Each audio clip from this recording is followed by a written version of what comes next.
Meus irmãos queridos, graça e paz. Aqui quem fala é o pastor Reinaldo Ribeiro, seu amigo. E nós, como de praxe, sempre iniciamos deixando a nossa menção de gratidão, em primeiro lugar a Deus, por esta oportunidade que se repete, que se renova. E em segundo lugar a cada um de vocês, nossos amados e queridos colaboradores que têm orado por nós, que têm prestigiado este trabalho, este ministério.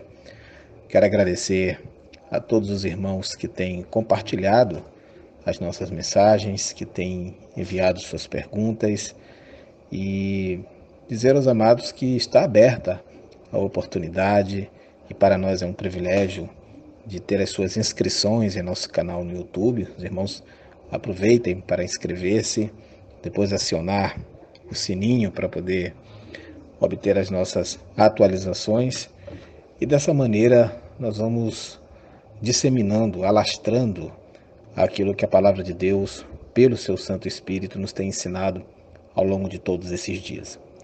E hoje nós temos uma questão extremamente controvertida, tenho certeza que do conhecimento de todos que me escutam nesse momento, independente da tradição evangélica a que pertencem. O cair no Espírito, ou cair pelo poder de Deus, é obra do poder de Deus ou é engano do maligno? Existe base bíblica para que pessoas caiam ao chão ao receber o toque de um pregador?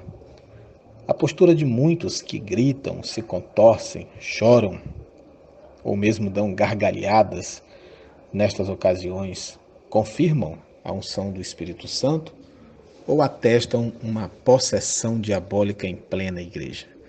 Qual é a sua opinião a este respeito?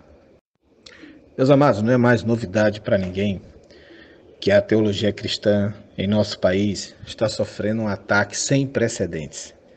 Forças infernais têm mobilizado o falso apostolado como nunca para perverter, para distorcer, para impor tendências e crenças, gerando uma desfiguração flagrante na identidade da igreja. Por isso, em dias atuais, elementos do espiritismo, do budismo e da umbanda se incorporaram numa versão gospelizada que vem arrastando multidões para o engano e sua consequente condenação. Seria fácil combater e vencer tudo isso se houvesse uma investigação bíblica sincera por parte das pessoas. Mas o problema é que nos dias atuais, quem menos tem frequentado grande parte das igrejas é a Bíblia. Ela fica de fora, enquanto os espetáculos das profetadas, dos atos proféticos, das entrevistas com demônios, das danças coreográficas, da hipnose, da autoajuda e do mercantilismo religioso tomaram por usurpação a supremacia que ela já teve séculos atrás. Essas heresias se iniciaram timidamente em nosso meio, há poucas décadas. Eram raposinhas visitando nossos vinhedos, mas que não despertavam preocupação porque pareciam inofensivas. Mas elas cresceram, se tornaram um novo evangelho, baseado em novos moveres, dentre os quais essa aberração de pessoas caindo ao chão fazem parte. Eu não tenho a menor dúvida de que aqui no Brasil esse mover logo se moverá para outra coisa, visto que além de não possuir um mínimo respaldo na palavra de Deus, também não faz parte da nossa constituição cultural, sendo apenas moda e desejo de expressar poder. Entretanto, tais abusos criam um espaço psicológico para o qual nós não carregamos uma cultura constitutiva. Dessa feita, meus amados, na hora do culto, toda tentativa de tornar normal algo tão absurdo certamente fará mal à psique humana. O resultado você pode encontrar dentro dos lares. Milhares de jovens e adultos completamente transtornados e afundados numa esquizofrenia religiosa que nem remédio tarja preta consegue amenizar. Eles querem ser reconhecidos como igrejas, mas basta uma breve visualizada em diversos vídeos vergonhosos publicados nas redes sociais para constatarmos que na verdade são fábricas de loucos. Talvez nesses centros de macumba neopentecostal você consiga entrar saudável, mas dificilmente sairá sem danos mentais caso permaneça alguns meses neste tipo de ambiente. Os chamados moveres de Deus, como o cair pelo Espírito, cair pelo mistério ou cair pelo poder de Deus, são vários os nomes que são dados, nada mais são que invenções e manipulações de quem, não tendo palavra para ensinar, precisa gerar transes para distrair a sua audiência. Em muitos casos, chega a ser um flagrante ato pensado e criminoso que visa manipular as emoções coletivas com o fim de lhes arrancar dinheiro sem qualquer dificuldade. A essência do culto, irmãos, ensinado no Novo Testamento, nos recomenda a preferir dizer umas poucas palavras inteligíveis do que milhares de palavras em outras línguas e que não sejam inteligíveis. 1 Coríntios 14, 19 nos mostra isso. O culto racional, do qual Paulo fala em Romanos 12, é uma convocação à lucidez, sendo que essa lucidez acontece como expansão da consciência em fé e que somente se deixa extasiar pelas misericórdias de Deus, conforme o contexto de Romanos 12. Eu tenho dito há muitos anos, e eu não mudei de ideia, que se alguém cai no espírito, o mínimo que se deve esperar é que acorde melhorado, não apenas alienado e tonto. Uma experiência desse nível certamente precisaria ter algum valor efetivo para o reino e para a vida da igreja, sendo que o mínimo a se esperar seria uma radical transformação, para melhor, obviamente, na vida moral, ética e espiritual daquele que caiu, entre aspas, pelo poder de Deus.